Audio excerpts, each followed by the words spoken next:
Beaufort, South Carolina has a tree ordinance. Why don't we just adopt those, take those, bring them here, and use them? Well, to give you a little procedural history, we came forward with an ordinance in the spring of 2015 that closely mirrored some of the Metro Atlanta.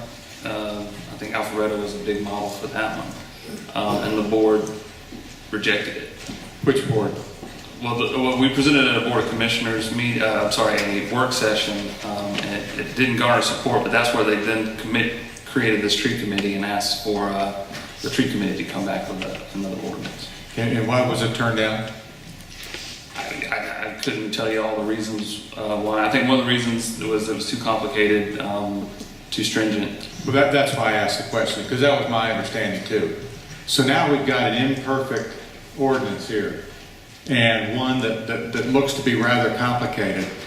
And it was created by a committee made up of builders, developers, realtors, tree board members, an arborist, an attorney, and it seems complicated, but the ask was to get something that didn't mirror Atlanta and Savannah and these other ordinances that seem too complicated. I'm not sure what this committee wants. You know, what I think they want is no ordinance at all, and leave it as the Wild West out there. Leave it as the Wild West. Yes. That's what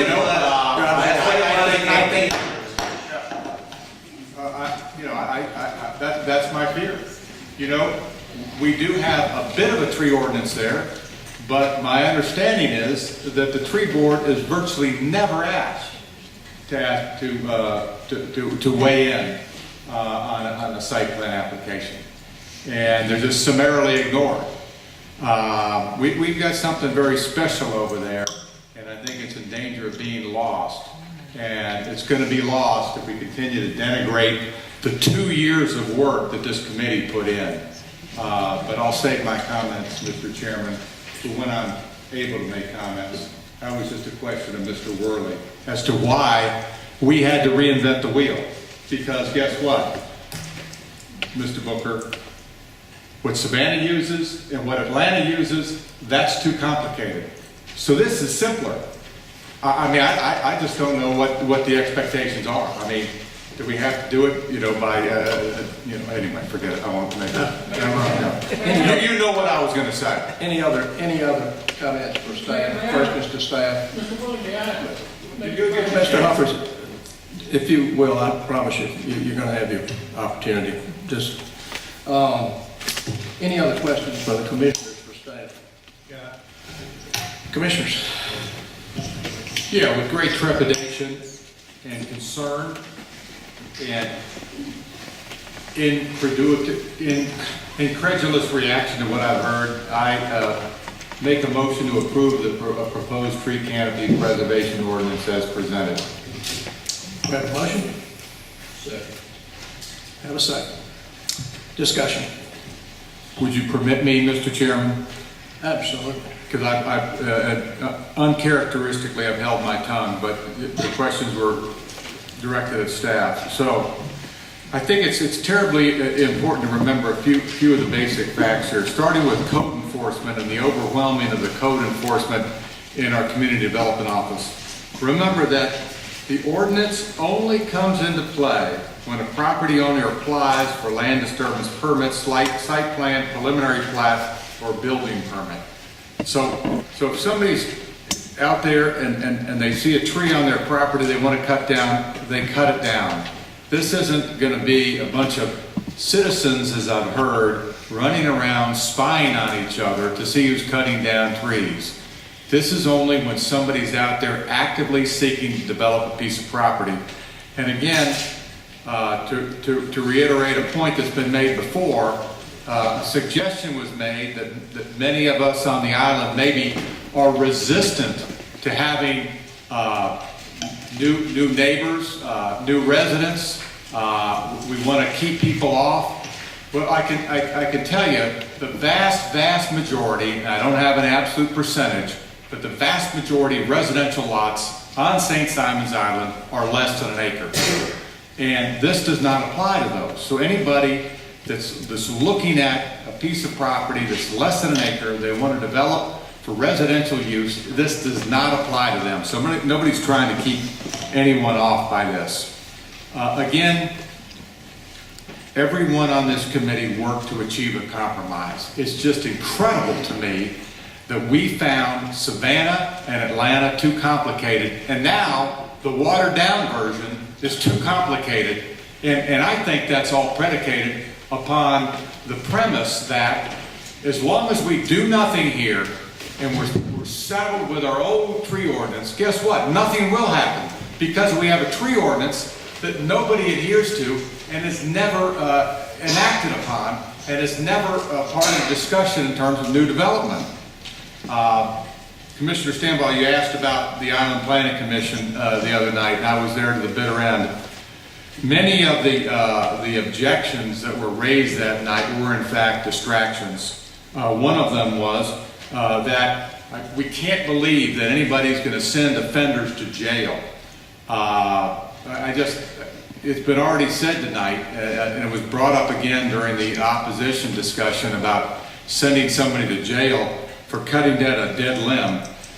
Remember, this does not apply to anything other than active applications for site plans, preliminary plats, and the like.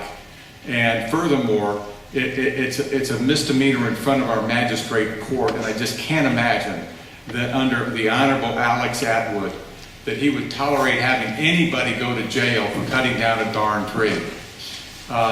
Heritage trees were discussed extensively at the Island Planning Commission the other night, and they've been discussed briefly here tonight. A heritage tree is a voluntary act, and furthermore, it will be known to the buyer of a property. So if you all were selling a piece of property and I was going to buy it, but I didn't want to buy it because there was a heritage tree, I could petition you to have that heritage tree designation withdrawn. So, it's something that can be worked out between the buyer and the seller at the time of transaction. I can just tell from the comments from the bench up here that there's been incredibly hard lobbying over this issue over the last 24 hours. In fact, I've been lobbied heavily. I've been screamed at by people that I thought were friends. I've been admonished about items that had nothing to do with the tree ordinance because they were embarking on emotional discussions rather than fact-based discussions about what they could or couldn't do to their property. Again, I go back to the original premise, which was it doesn't come into a play until a property owner applies for some land disturbance activity. So these private property rights and these taking arguments are really false arguments that really don't have real world application. I think that most people do in fact want to preserve their canopy, and that's true. And in fact, 90% of what we've discussed here this evening rather extensively probably doesn't apply to 95% of the builders because they do the right thing. Unfortunately, we make laws for those that do the wrong thing. And it's not about the good ones, it's about the bad ones. And the bad ones for too darn long have got away with cutting down the trees, and they don't even ask for forgiveness, as that old saw goes. They just go in and pay their fine and cut down more trees. So let's be honest. This is something that's terribly important to the nature and the character of St. Simon's Island, and it's being abused up here and in the audience by people who really don't understand it and don't appreciate 2 years of hard work by a very diverse group of people who had nothing but the best outcome from St. Simon's Island in their hearts. It will not adversely impact the rule followers. It's going to it's not going to stop commercial and residential development. I've already cited the fact that Atlanta and Savannah do have more stringent tree codes than we have. And guess what? Last time I was up there, looks like commercial and real estate development is doing quite fine, thank you. I don't see anybody shut down in either of those places by a tree ordinance. So, I'm sorry, get very emotional. This has been a hard couple of days. I've been beaten up. I am an advocate for this. True confession, Right after the IPC meeting, I was not. I was in favor of blowing it up, starting all over, but then I went back and retraced, talked to several members of the committee, understood that it was compromise. If I didn't like it, as Ms. Lancaster said, maybe it's good. Because if it's compromise, I'm not going to like everything that's in it, and neither are you going to like everything that's in it. But enough is enough. Time has come to pass this, move on, live with it. And I've told several people who were screaming at me on the phone this afternoon that if they can find something that needs to be changed, come with me, go to see our county attorney. Let's find out if it really is in the ordinance to start with, to see if we need to change it.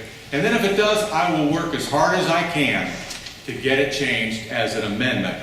But unless we get this darn thing passed, it's going to be business as usual, and Katie bar the door, and that's not good. Thank you.